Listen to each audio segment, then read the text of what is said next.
suntem în săptămâna 14-a. Este o săptămână în care m-am simțit relativ bine și o să vă povestesc imediat de ce spun relativ. Dar a fost o săptămână frumoasă pentru că am fost extrem de emoționată. Urmează să plecăm în Grecia, în vacanță, și toată săptămâna mi-am făcut bagajul. Zici că eram un copil, mi-am făcut și listă inclusiv. Mi-am făcut listă că atunci când plecam în tabere și treceai pe foicică, trebuie să-mi iau 5 perechi de șosete, 10 perechi de chiloți și așa mai departe. Alex nu a pus acea listă pentru că sunt convinsă că dacă o vedea ar fi făcut mișto de mine în stilul cel mai mare posibil. Dar va afla de acea listuță minunată când va monta acest videoclip. Săptămâna aceasta bebele ajunge la dimensiunea unei lămâi, având cam 9 cm lungime și măsurând undeva la 40-42 de grame. Începe să crească pe tot corpul un păr fin, care se numește lanugo. Începe să-și sugă degețelul, trebuie să fie tare simpatic, dacă am putea să-i vedem așa. Bine, îi vedem la ecografie, dar cred că ar fi simpatic să-i vedem și să ne băgăm capul așa în purtică un pic, să tragem cu ochiul. Ei se pregătesc practic pentru păpat, fie la țiții, fie din biberon.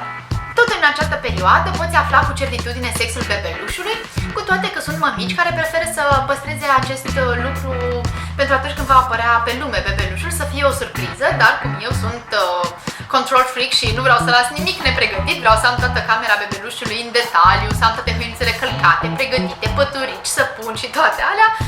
Nu există sub nicio formă ideea de a lăsa sexul bebelușului ca surpriză.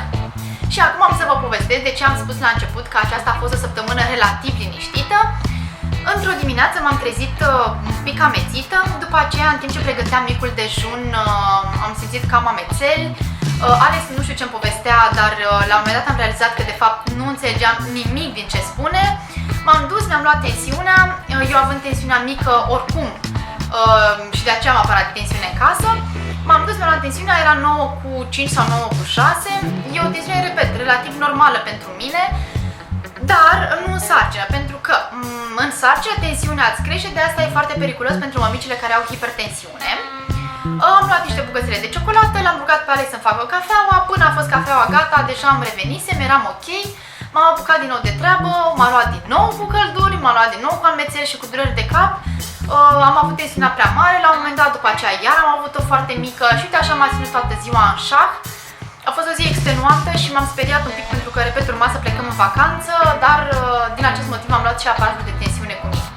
Vă promiteam săptămâna trecută că am să apărăt câteva produse cosmetice pe care eu le folosesc în sarcină și pe care am folosit și în sarcina cu Iris, de care sunt foarte mulțumită. Și am să încep cu două creme pe care eu le folosesc împotriva vergeturilor și a celulitei.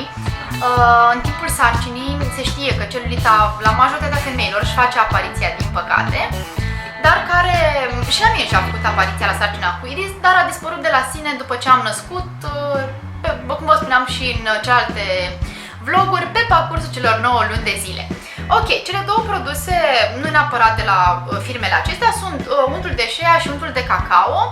Sunt naturale, nu afectează sub nicio formă pielea, bebelușul, sarcina și așa mai departe. Le folosesc alternativ dimineața și seara pe tot corpul. Un alt produs pe care eu vi-l recomand și care mi se pare foarte important în sarcină este deodorantul folosit.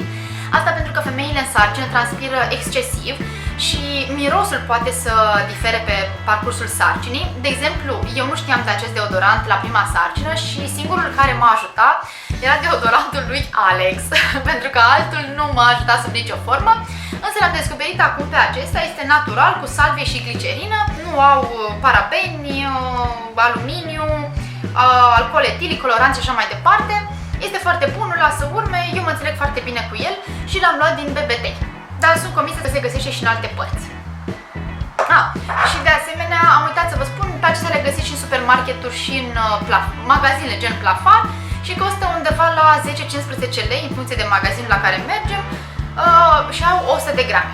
Iar deodorantul este undeva la 90 lei. Ca și gel de duș, eu folosesc un produs de la Bioderma. Îmi plac produsele de la Bioderma pentru că susțin că nu au parabeni, nu au coloranți, parfumuri și așa mai departe. Mă înțeleg foarte bine cu ele. Au și Bioderma pentru copii, pe care eu l-am folosit la Iris. Pentru igiena intimă eu folosesc în continuare Lactacid. Mi se pare foarte important ca pe perioada sarcinii să folosim produse delicate, să folosim produse care nu conțin coloranți, parabeni, aluminiu și așa mai departe, pentru că aceste produse nu numai că ne afectează pe noi, dar pot afecta și bebelușul. Ca și pastă de dinți, folosesc Himalaya, e 100% vegetariană, nu conține salvie pentru că înainte foloseam o pastă de dinți care conține salvie și salvia poate să afecteze bebelușul și dezvoltarea acestuia. Prin urmare, Alex mi-a cumpărat una care nu conține salvie. Mă înțeleg foarte bine cu ea, este foarte ok, are și gust bun, prin urmare eu o recomand. Ca și șampon, nu am o marcă anume pe care o folosesc, spre deosebire de celelalte. Îmi place să folosesc produse de la Plafar, produse mai naturale, că sunt convinsă că nu sunt 100% naturale decât cele pe care le faci tu în casă. De exemplu, acum folosesc un șampon cu lapte de capră. Sunt foarte multe care au lapte de capră. Alternativ cu Gerovital, l-am descoperit de curând și sunt foarte mulțumită de el. Bineînțeles că Hair Stylist, de exemplu, nu recomandă produsele din comerț. Ei recomandă să cumperi produse profesionale din saloanele de coafură, dar eu, de exemplu, nu sunt de acord cu ele. Mi se pare că ele conțin mult prea mulți factori dăunători, produse, substanțe dăunătoare. Și ultimul produs pe listă, de care vă vorbeam acum ceva timp, sunt vitaminele pe care nu le-am luat în sarcina cu Iris, le-am luat abia după ce am născut, în timp ce alăptam, până a început să-mi cadă părul, să simt eu că nu e ok, dar care, repet, pot fi folosite și pe perioada sarcinii, sunt de la Secom, sunt naturale, dar ce vreau să vă arăt este dimensiunea pastilelor. Ele sunt ambalate așa, practic fiecare porție de vitamine într-o punguță.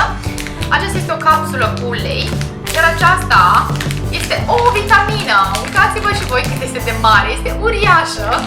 Și toată punguța aceasta trebuie luată odată. Hai că mi-a spus farmacista de la Secom că le pot împărți și în două doze. Am întrebat dacă le pot sfărâma, de exemplu, într-o lingură, să le pot lua cu apă, dar mi-a zis că nu este recomandat, este recomandat să le las ca atare capsula întreagă. Și mirosul este învietor, miroase a floricele de câmp, nu știu, da, miros îngrozitor, evident, ca toate produsele naturale. Cam asta a fost săptămâna 14 la mine. Sper că voi vă simțiți bine. Eu vă doresc să fiți gravituțe fericite, mămici fericite și împlinite.